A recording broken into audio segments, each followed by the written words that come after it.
Okay, everyone ready? Okay, good afternoon. Mr. Prime Minister, welcome to Washington, D.C. It is very good to see you. This is our fourth substantive discussion over the course of the last couple of years, and it is my great pleasure to host you here at the White House and to continue the conversation that you and I started quite some time ago. When we first spoke over a year ago, it was to coordinate our respective responses after Russia launched its unprovoked attack on Ukraine. I have since traveled to Warsaw in March of 2022, where you graciously hosted me, and we demonstrated to the world the strength of our alliance in the face of Russia's aggression. While there, it was also my honor to meet with President Duda, to meet with Polish and American troops who are working together and working to defend NATO's eastern flank.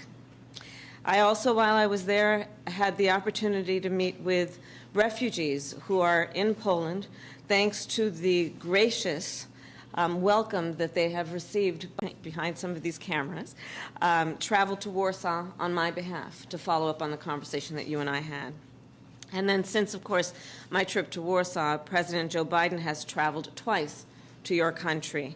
And my husband, the second gentleman, traveled to Krakow earlier this year to commemorate International Holocaust Remembrance Day at Auschwitz, which was, of course, an historic visit that was incredibly meaningful to him personally, as it was for millions of Jewish Americans.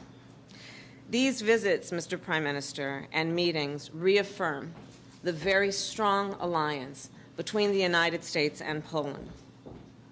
And I might say that our strength of our relationship has only increased over the last couple of years, to the great pleasure of the American people.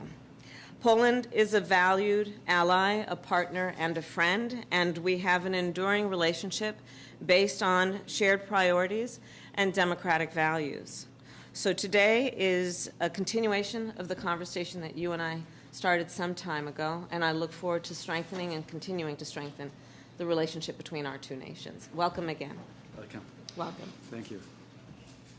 Thank you. Thanks for having me, Madam Vice President. You've presented the history of our meeting, so I will jump on the point of what we are going to discuss. Well, like it is said that in politics there are no friendships, only interests, but I think that there is more than only interest between the United States and Poland.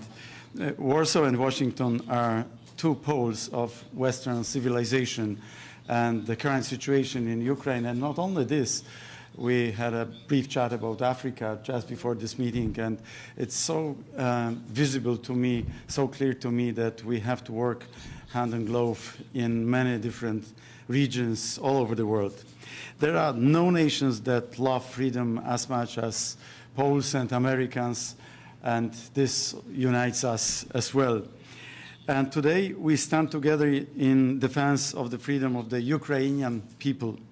Many Americans may be asking themselves why Russia's aggression against Ukraine is so important for America as well, because it is important. It's critically important for Europe, that's clear. But why also for America? The answer is Russia's attack on Ukraine is only the beginning. The consequences of this war have already reached the USA.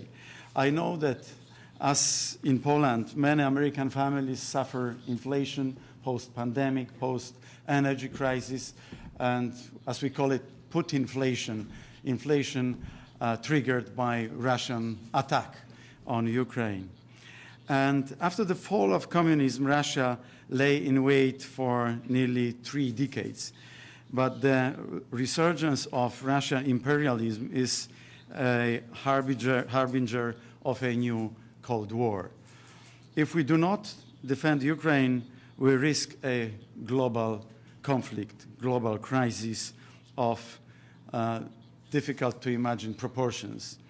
Putin will not stop in Ukraine. I'm absolutely sure about that. This is why all free nations must unite and stop Russia before it is too late. Old Europe believed in an agreement with Russia, and old Europe failed. But there is a new Europe, Europe that remembers what Russian communism was, and Poland is the leader of this new Europe. Poland wants to become a bedrock of European security, and we are on the right track. Poland increases defense spending. This year, even up to 4% of GDP, which was going to be one of the highest percentage-wise expenditures amongst NATO countries. Poland buys also new Abrams tanks, F-35 combat aircrafts, HIMARS, multi-launch rocket systems from the United States. And we are very pleased with that. We are very happy with that because we want our defense systems to be interoperational as much as possible with yours as well. It's very important. Poland wants to build the strongest army in Europe. That is why we want to cooperate with the most advanced defense industry in the world, which is the American industry. And Poland believes that only a strong transatlantic alliance is the answer to this specter of imperialism, colonialism, and nationalism, and all imperialism, not only Russian. Some European politicians betrayed by the Russian bear seek a deal with others, but this is the way of dividing the West. We have to protect our nations from Russian propaganda. We have to protect against infiltration. We recently were able to break up Russian spy network. They are very active all over Europe, and Russian propaganda is enormous. Some predict the end of Western civilization, and it is in our power to defend our civilization. There is one condition: we must stay united. We don't want and we don't need any kind of war. And we work towards peace and development and prosperity. And that is what the geopolitical game is about. If we lose, the next generations of Poles and Americans will grow up in much more difficult conditions.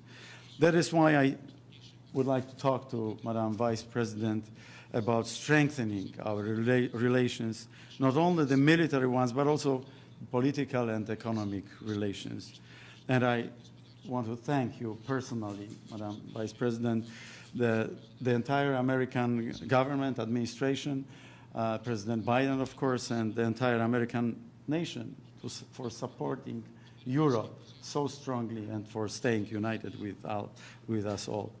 I can only say that just like in the times of communism, America has once again become a source of hope for free Europe. The relations between Poland and the US are the best in the history. But no one said we had reached our peak. I believe that the war in Ukraine is not only the beginning of the end of Russian imperialism, but above all, the beginning of the renaissance of transatlantic community. Thank you, Mr. Prime Minister. And I'll add, if I may, to emphasize the point about the relationship as it relates to security. We have been very clear, and the President has been very clear with President Duda as well, that the United States' commitment to our NATO allies is ironclad. And the commitment of the United States has resulted in fact, an increase in the number of troops, as you know, that we have sent to Poland. In fact, we have created a new permanent army headquarters because of that. And so I will mention that. And then you mentioned the importance of prosperity and security as it relates, for example, energy security. That is something you and I have discussed many times, and it'll be the subject of our conversation today. With the goal, as you and I have discussed, of reducing reliance on fossil fuels and emerging economies. Fossil fuels, but all fossil fuels. Exactly right, exactly right. So I'm looking forward to it, and thank you again. Welcome. Thank you. Thank you all. Thank you.